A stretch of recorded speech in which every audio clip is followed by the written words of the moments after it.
Get out of my house, you crazy woman. Scott's words keep echoing in my head as I sit on the curb, tears streaming down my face. I can still feel the sting of his hands shoving me to the floor and the coldness in his eyes as he threw me out like garbage. This is how my 61st birthday has turned out, my own son treating me like I'm nothing. It's like I haven't spent my entire life loving him, raising him, and sacrificing for him. Now, because of that awful wife of his, he can't even stand the sight of me. Rachel, even her name makes my blood boil. From the moment Scott brought her home, I knew she was trouble. The way she looked at me, like I was just an obstacle in her path. The way she whispered in Scott's ear, turning him against me little by little. I warned him not to marry her, begged him to see through her manipulations, but he was blinded by lust, by the idea that she loved him unconditionally. Ha! The only thing that woman loves is herself. And now, because of her, I've lost everything: my son, my grandchildren, the family I've dedicated my life to. I've been cast aside like yesterday's trash. As I sit there, wallowing in my misery, a car pulls up beside me. The window rolls down, revealing the concerned face of my best friend, Sabrina. "Damn, what happened? What are you doing out here?" she asks, her voice full of worry. I can barely choke out the words. "Scott, he kicked me out, said I was crazy, and that it was his house now." Sabrina's eyes widen in shock, then narrow in anger. "He did what? On your birthday? Oh, honey, get in the car. You're coming home with me." I climb into the passenger seat, my body numb, as Sabrina drives. She keeps glancing over at me, her brow furrowed. "This is unacceptable, Julia. Scott can't treat you like this. Something has to be done." I shake my head sadly. "What can I do, Sabrina? He's a grown man. He's made his choice." Sabrina purses her lips, a determined look in her eye. "Maybe so, but that doesn't mean he gets to get away with it. You're his mother, for God's sake. It's time Scott and that awful wife of his learned. There are consequences for their actions." I turn to her, confused. "What are you saying?" A slow smile spreads across Sabrina's face. "I'm saying, my dear, that it's time for a little revenge, and I know just the person to help us get it." As we speed into the night, I feel a flicker of something I haven't felt in a long time. Hope. Hope that maybe, just maybe, I can make Scott and Rachel pay for the pain they've caused. That maybe karma will finally catch up to them. The day started off well enough. It was my birthday, and despite everything that had happened with Scott, I was determined to make the most of it. I spent the morning tidying up the house, putting up a few decorations, and preparing a special dinner. I even bought a cake from the bakery down the street, the one Scott always loved as a kid. Around noon, I called Scott, my heart fluttering with a mix of hope and worry. To my surprise, he actually answered. "Hey, Mom, what's up?" His tone was neutral, guarded. I took a deep breath.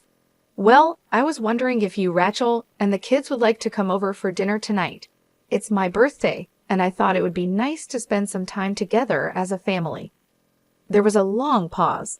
I could hear muffled voices in the background, like he was discussing it with someone. Finally, he spoke. "Yeah, okay, we could do that. What time?" Relief washed over me. "How about 5 p.m.? I'm making your favorite lasagna." "Sure, see you then." He hung up before I could say anything else. The rest of the day passed in a blur of preparation and anticipation. By the time 5 p.m. rolled around, everything was perfect. The lasagna was bubbling in the oven, the table was set, and the cake was proudly displayed on the counter. Right on time, the doorbell rang. I practically ran to answer it, a huge smile on my face. But the moment I opened the door, my heart sank. Scott stood there, a scowl etched on his face. Beside him was Rachel, her lips curled into a sneer. The kids were nowhere to be seen. "Where are the children?" I asked, trying to keep my voice steady. Rachel let out a harsh laugh. "We decided it was best they didn't come. Wouldn't want them exposed to any more of your toxic influence." I felt like I'd been slapped. Toxic influence? What are you talking about? She stepped forward, jabbing a finger at me. Don't play dumb, Julia. We all know what a terrible mother you were. The way you turned Scott against his own father, the constant guilt-tripping and manipulation. It's no wonder he wants nothing to do with you. Tears stung my eyes. I looked to Scott, silently pleading for him to defend me. But he just stood there, arms crossed, saying nothing. That's not true, I managed to choke out. I've always loved and supported Scott. I would never do anything to hurt him. Rachel's eyes flashed with anger. Drop the martyr act. You're nothing but a selfish, vindictive woman who can't accept that Scott has moved on with his life, that he chose me over you. Something inside me snapped. Before I knew it, I lunged forward, ready to slap that smug look off her face. But Scott stepped between us, grabbing my wrist in a painful grip. Don't you dare touch my wife, he growled. You're pathetic, you know that. Coming up with this whole birthday charade, trying to worm your way back in. Well, it's not going to work. We're done with you. With that, he shoved me backward, sending me stumbling. I caught myself on the doorframe, tears now flowing freely down my cheeks. Scott, please, I whispered. I'm your mother. But he just shook his head, his eyes cold. Not anymore. Come on, Rachel. Let's go. I watched helplessly as they turned and walked away, slamming the door behind them. The sound echoed through the empty house, a brutal finality to it. There I stood, alone on my birthday, my heart shattered into a million pieces. I don't know how long I stood there, frozen in the aftermath of Scott and Rachel's cruelty. Minutes, hours, it all blurred together. The pain in my chest was unlike anything I'd ever felt before, a deep, aching void that threatened to swallow me whole. Eventually, I managed to close the door, my hands shaking. I stumbled to the couch, collapsing onto the cushions as sobs racked my body. How could he do this to me? My own son, treating me like I was nothing. I hadn't spent my entire life loving and caring for him. The sound of my phone ringing jolted me out of my despair. I glanced at the screen and saw Sabrina's name. For a moment, I considered ignoring it, not wanting to burden her with my problems. But the thought of facing this alone was too much to bear. I answered, my voice thick with tears. Hello? Julia, what's wrong? Did something happen with Scott? The concern in her voice was my undoing. I broke down, the whole story spilling out between gasps and sobs. Sabrina listened patiently, offering words of comfort and support. That's it, she said firmly when I finished. This has gone too far, Julia. Scott and Rachel can't keep treating you like this. It's time for them to face some consequences. I sniffled, wiping my eyes. What do you mean? I mean it's time for a little payback. They think they can just walk all over you, but they've got another thing coming. You're a strong woman, Julia. It's time to start acting like it. Her words ignited a spark within me, a flicker of anger amidst the pain. She was right. I couldn't just sit here and wallow. I needed to do something to take back control. Okay, I said, my voice steadier now. What did you have in mind? I could practically hear Sabrina's grin through the phone. Meet me at the diner in an hour. I've got someone I want you to meet. Trust me, he's going to be a big help. An hour later, I was sitting across from Sabrina in a booth at the local diner. She had a mischievous glint in her eye as she sipped her coffee. So who is this mystery person? I asked, curiosity getting the better of me. As if on cue, the bell above the door jingled. Sabrina waved at someone behind me. There he is now. I turned, my eyes widening as a tall, broad-shouldered man approached our table. He had a rugged look about him, like someone who had seen his fair share of trouble. Julia, meet my brother James, Sabrina said, gesturing for him to sit. James nodded at me, his gaze assessing. Sabrina filled me in on your situation. I'm sorry to hear about what your son and his wife did. That's rough. I shrugged, trying to appear nonchalant even as the pain twisted in my gut. It is what it is, but Sabrina seems to think you can help." He leaned forward, his elbows on the table. "I can. In my line of work, I've learned that everyone has secrets, skeletons in their closet. And from what Sabrina's told me, I'm betting your daughter-in-law has more than a few." A tingle of anticipation ran down my spine. "What are you saying?" James smiled, slow and dangerous. "I'm saying let me dig into Rachel's past. If there's dirt to be found, I'll find it. And once we have that information, well, let's just say karma has a way of coming back around." I sat back, my mind spinning with possibilities. Could this really work? Could I finally make Scott and Rachel pay for what they had done? Looking into James's confident eyes, I made my decision. "I'm in. Let's do this." He nodded, satisfied. "Excellent. Give me a week. I'll be in touch." As he stood to leave, I felt a renewed sense of purpose and determination. They thought they could break me, but they were wrong. It was time for revenge. The week crawled by, each day feeling like an eternity. I tried to keep myself busy, throwing myself into cleaning the house, running errands, anything to distract from the constant churn of my thoughts. What would James find? Would it be enough to bring Scott and Rachel to their knees? Sabrina checked in on me daily, offering words of encouragement and support. She was the only thing keeping me sane, the only person who truly understood the depth of my pain and anger. Finally, on the 7th day, my phone rang. It was James. "Julia, it's me. I've got something. Can you meet me at my office in an hour?" My heart leaped into my throat. Of course, I'll be there. I arrived at James's office with 10 minutes to spare, my nerves jangling. Sabrina was already there, pacing the small waiting area. She gave me a tight hug when I entered. "Are you ready for this?" she asked, searching my face. I nodded, steeling myself. As ready as I'll ever be. James emerged from his office with a grim expression on his face. "Come on in, ladies." We settled into the chairs opposite his desk, the air thick with tension. James opened a manila folder, spreading out a series of documents and photographs. "So, I did some digging into Rachel's background," he began, tapping the papers.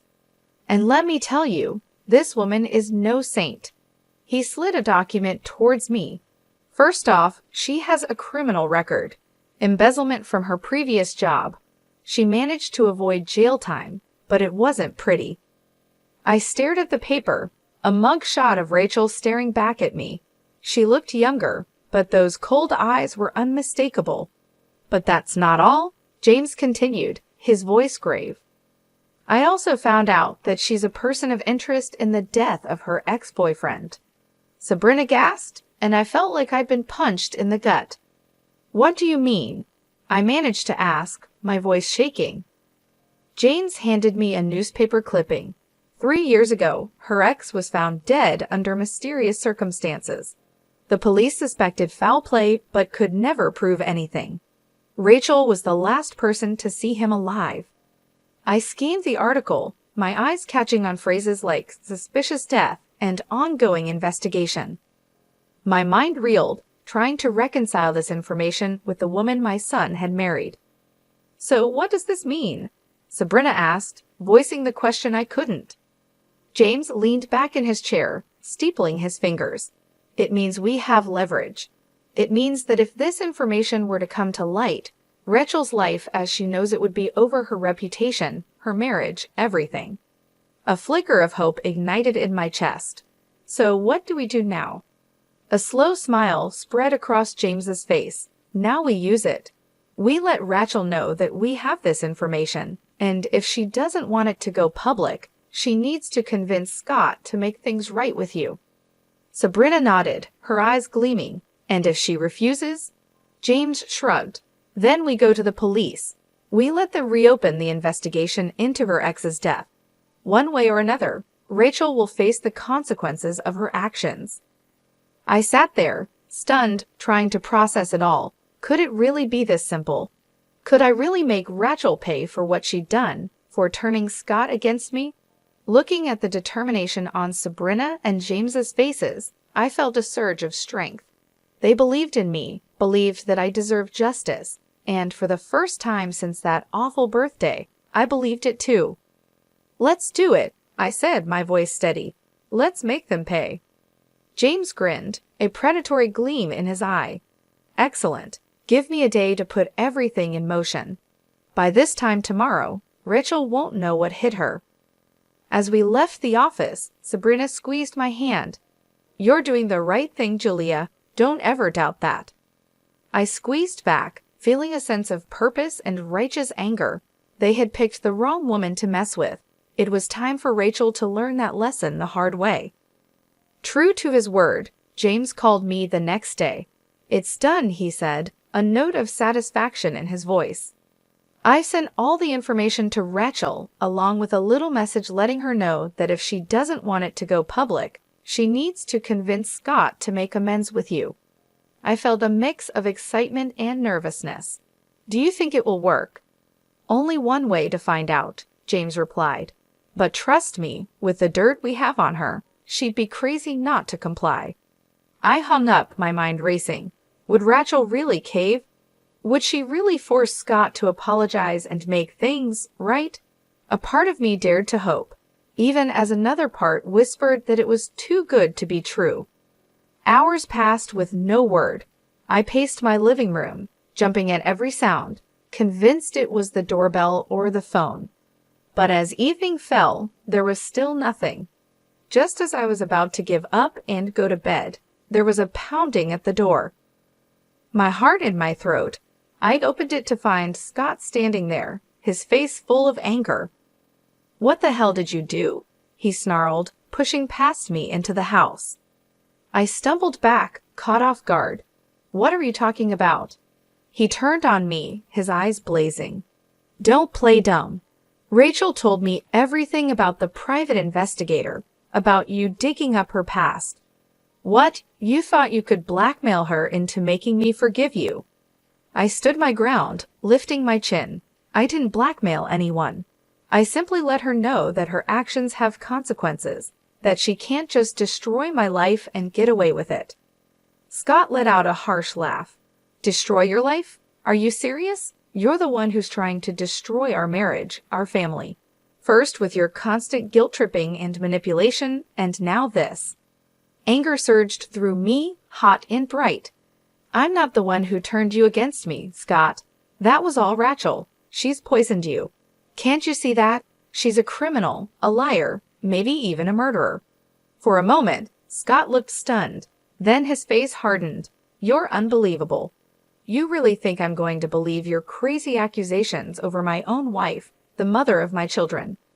"They're not accusations. They're facts." James found proof. "I don't care what your little detective friend found," Scott roared. "Rachel is my wife, and I trust her.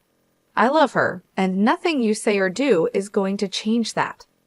Tears stung my eyes, blurring my vision. "So that's it then? You're choosing her over me, your own mother?" Scott's jaw clenched. "You made that choice for me the moment you decided to pull this stunt. I'm done with you, Mom. Done with your lies, your schemes, all of it." He turned to leave, and panic seized me. I couldn't lose him, not like this. "Scott, please," I called out, but he was already gone, slamming the door behind him.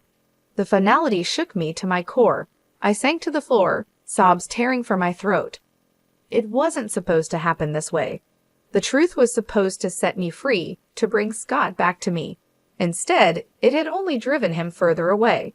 Through my tears, I heard my phone ringing. It was James. I answered, my voice thick and shaky. "Julia, what happened?" "Did it work?" A bitter laugh escaped me. "No, it didn't work. Scott, he's gone. He chose Rachel." There was a pause, then James spoke, his tone determined. "Then we move on to Plan B. We go to the police, get them to reopen the investigation into Rachel's ex's death." I shook my head, even though he couldn't see me. "What's the point? It won't change anything." Scott made his choice. "This isn't about Scott anymore," James said firmly. "This is about justice, about making sure Rachel pays for what she's done, one way or another." I closed my eyes, exhaustion and grief washing over me. Could I do it? Could I really destroy my son's wife, the mother of my grandchildren, But then I remembered the look in Scott's eyes, the venom in his voice, the way Rachel had smirked so smug and self-satisfied. They had brought this on themselves, and now they would face the consequences. Okay, I whispered, a new resolve hardening in my chest. Let's do it. Let's make her pay. The next few days were a blur of activity. James and I gathered all the evidence he had collected, organizing it into a neat package to present to the police. Sabrina was a constant presence, offering support and encouragement when my resolve wavered. Finally, the day arrived. We walked into the police station, heads held high, ready to blow the lid off Rachel's sordid past. The detective listened intently as we laid out our case, his brow furrowing as he examined the documents and photographs. When we finished, he sat back, a grim expression on his face. "This is serious stuff," he said, tapping the file. "If what you're saying is true, we have grounds to reopen the investigation into Miss Michael's ex-boyfriend's death." I felt a surge of vindication. "It is true, every word of it," I affirmed. The detective nodded. "All right then, leave this with me. I'll get the ball rolling." We left the station, a sense of anticipation thrumming through me. It was really happening. Rachel was finally going to face the music. 5 days later, I received a call from James. "Turn on the news," he said, a note of triumph in his voice. I did as he said, my heart pounding as the anchor's face filled the screen. "Breaking news," she announced, her expression serious. Local woman Rachel Michael has been arrested in connection with the previously unsolved death of her ex-boyfriend, Andrew Huberman. New evidence has come to light, prompting police to reopen the investigation. I watched, transfixed, as they showed footage of Rachel being led out of her and Scott's house in handcuffs, her face a mix of shock and anger. Scott followed behind, looking stunned and lost. A fierce satisfaction burned in my chest. She was finally getting what she deserved. But my joy was short-lived. The news report went on to describe how Scott had to use their savings to post Rachel's bail and hire a lawyer. It was a financial blow, one that would undoubtedly strain their marriage. I should have felt guilty, knowing that I had played a part in their hardship. But all I could think was that it served them right. They had brought this on themselves with their cruelty and deceit. Over the next few weeks, I watched from afar as the drama unfolded. Rachel's arrest made headlines, and the court of public opinion was merciless. Speculation ran rampant about her involvement in her ex's death and what other secrets she might be hiding. Scott put on a brave face, standing by his wife in public, but I could see the toll it was taking. He looked haggard, worn down by the constant scrutiny and whispers. A part of me yearned to reach out, to offer comfort and support, but I hardened my heart, reminding myself of the way he had cast me aside, the vicious words he had hurled at me. He had made his bed, and now he would lie in it. One afternoon, as I was returning from the grocery store, I spotted a familiar figure on my doorstep. It was Scott, his shoulders slumped, his eyes red-rimmed. For a moment, I considered ignoring him, pretending I wasn't home, but curiosity got the better of me. "What do you want?" I asked coldly as I approached, my arms laden with bags. Scott looked up, his expression a mix of exhaustion and desperation. "Mom, I need your help." I raised an eyebrow. "Oh, now you need my help. What happened to being done with me and my schemes?" He flinched as if I'd struck him. I know I said some awful things, but this is bigger than that. Rachel's in real trouble, Mom. The evidence against her, it's bad." A flicker of unease passed through me. "What are you saying?" Scott's voice broke. "I'm saying I don't know what to do. The lawyer fees are bankrupting us, and if Rachel goes to prison, I can't raise the kids on my own. I need you, Mom, please." I stared at him, torn between the urge to comfort him and the desire to lash out. He looked so broken, so defeated. But then I remembered the pain he had caused, the way he had abandoned me. I straightened my spine, my voice cold. "You should have thought of that before you turned your back on me. I'm sorry, Scott, but you're on your own." With that, I brushed past him, ignoring his pleas and apologies. He had made his choice, and now he would live with the consequences. A few days after Scott's desperate visit, I received an unexpected call. It was Rachel's mother, her voice tight with barely contained anger. "Julia, I know we've had our differences, but I need to ask a favor," she said, the words seeming to pain her. I felt a flicker of surprise. What kind of favor? "It's the kids. With everything going on with Rachel's case, Scott's struggling to keep up. He needs a break. I was hoping you could take the children for the weekend." I hesitated, torn. On one hand, the thought of spending time with my grandchildren filled me with longing. It had been so long since I'd seen them. But on the other, the idea of helping Scott and Rachel after everything they had done to me was hard to accept. "Please, Julia," Rachel's mother pressed, sensing my reluctance. "I know you love those kids. They need some stability right now, and Lord knows they won't get it from Scott or Rachel." I sighed, my resolve crumbling. She was right. Whatever issues I had with their parents, my grandchildren were innocent. They deserved better than to be caught in the middle of this mess. "All right," I agreed. "I'll take them for the weekend, but I'm doing this for them, not for Scott or Rachel." "Of course. Thank you, Julia. I'll let Scott know to drop them off Friday evening." True to her word, Scott arrived on my doorstep that Friday with the kids in tow. He looked even worse than the last time I'd seen him, his face gaunt and shadowed. "Mom," he greeted me, his voice hoarse. "Thank you for doing this. I really appreciate it." I nodded stiffly, my attention on the children. They looked up at me, their eyes wide and uncertain. "Grandma," my granddaughter cried, breaking into a smile. She rushed forward, wrapping her little arms around my waist. I hugged her back, blinking back sudden tears. "Hello, sweetheart. I've missed you." My grandson was more reserved, hovering by Scott's side. I knelt down, opening my arms. "Come here, buddy. It's okay." Slowly, he stepped into my embrace, his small body trembling.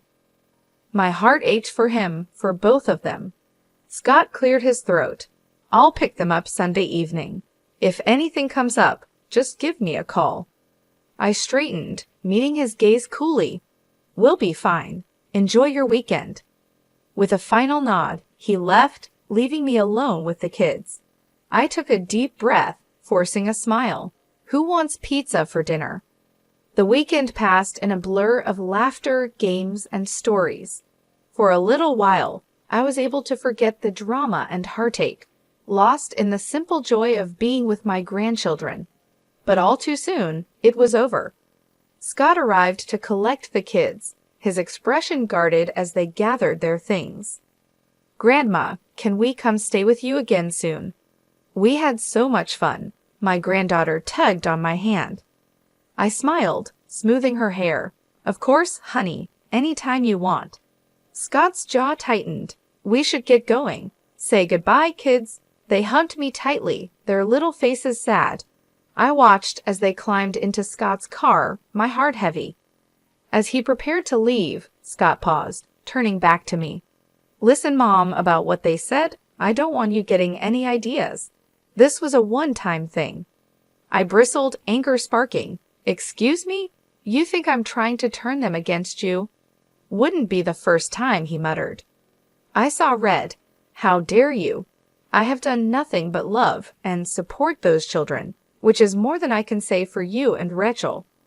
You're so wrapped up in your own drama, you can't even see how much they're hurting." Scott's face flushed. "You have no idea what we're going through. No idea the stress, the pressure." "And whose fault is that?" I cut him off. "You chose this, Scott. You chose Rachel and all the chaos that comes with her. Don't you dare put that on me." He stared at me, his eyes hard. "This isn't over, Mom. I won't let you poison my kids against me the way you did with Dad." With that, he got in the car and drove away, leaving me shaking with rage and hurt. I stood there, watching until the car disappeared from view, a cold determination settling over me. If Scott wanted to play hardball, then so be it. I was done playing nice. It was time to end this once and for all. The day of Rachel's trial arrived, cold and gray. I dressed with care, choosing a somber black suit that radiated quiet authority. Sabrina picked me up, her face set with grim determination. "Are you ready for this?" she asked as we drove to the courthouse. I nodded, my jaw tight. "I've been ready for a long time." We met James on the steps, his expression serious. "I've got a surprise for you," he said, leading us inside. I tracked down Andrew Huberman's family. They're here to testify. I felt a surge of gratitude and vindication. With their testimony, Rachel's fate would be sealed. The courtroom was packed, the air thick with tension. I took my seat behind the prosecutor's table, my heart pounding as Rachel was led in, her wrists and ankles shackled. She looked pale and drawn, but her eyes still glittered with malice when they met mine. Scott sat stiffly beside her, his face a mask of conflicting emotions. I looked away, focusing on the judge as he called the court to order. The trial was grueling and emotional. The prosecutor laid out the evidence against Rachel in damning detail, painting a picture of a cruel, calculating woman who would stop at nothing to get what she wanted. But it was the testimony of Andrew Huberman's family that truly sealed her fate. His mother, a frail silver-haired woman, spoke of her son's kind heart, his bright future cut short. His sister wept as she recounted Rachel's controlling, abusive behavior and how she had isolated Andrew from his loved ones. Through it all, Rachel sat stone-faced, her eyes cold and empty. Scott grew more and more agitated, his knee bouncing, his hands clenched into fists. Finally, it was time for the verdict. The jury filed back in, their faces somber. The foreman stood, clearing his throat. In the matter of the state versus Rachel Michael, on the charge of murder in the first degree, we find the defendant guilty. The courtroom erupted in gasps and murmurs. Rachel's face drained of color, her mouth falling open. Scott leaped to his feet, his chair clattering to the floor. "No," he shouted, his voice raw with anguish. "No, this is wrong. She's innocent." The judge banged his gavel, calling for order. "Mr. Michael, control yourself, or I will have you removed from this courtroom." Scott subsided, collapsing back into his seat, his head in his hands. Rachel turned to him, her expression desperate. "Scott, do something. You can't let them do this to me." But Scott wouldn't look at her, his shoulders shaking with silent sobs. The bailiff stepped forward, preparing to lead Rachel away. I watched with a strange mix of emotions swirling within me. Triumph, yes, but also a hollow sort of sadness. It had come to this, my own son broken and humiliated, his love life in ruins. As Rachel was escorted out, she turned back, her eyes locking with mine. In that moment, I saw the depth of her hatred, the venom in her soul. "This isn't over," she hissed, her voice low and deadly. "I'll make you pay for this. I swear it." I met her gaze steadily, unflinching. "You've already paid, Rachel. You made your choices, and now you'll face the consequences. Goodbye." With that, I turned and walked out, my head held high. It was over. Justice had been served. But even as relief washed over me, I couldn't shake the lingering unease. Scott's anguished face haunted me. Had I gone too far? Had my quest for vengeance blinded me to the collateral damage? I shook my head, pushing the doubts aside. No, Scott had made his bed, and now he would lie in it. He had chosen Rachel and turned his back on me. Now he would have to live with the fallout. I stepped out into the cold gray day, drawing my coat tighter around me. It was time to move on, to build a new life for myself. A life without Scott, without Rachel's toxic influence. A life of my own making.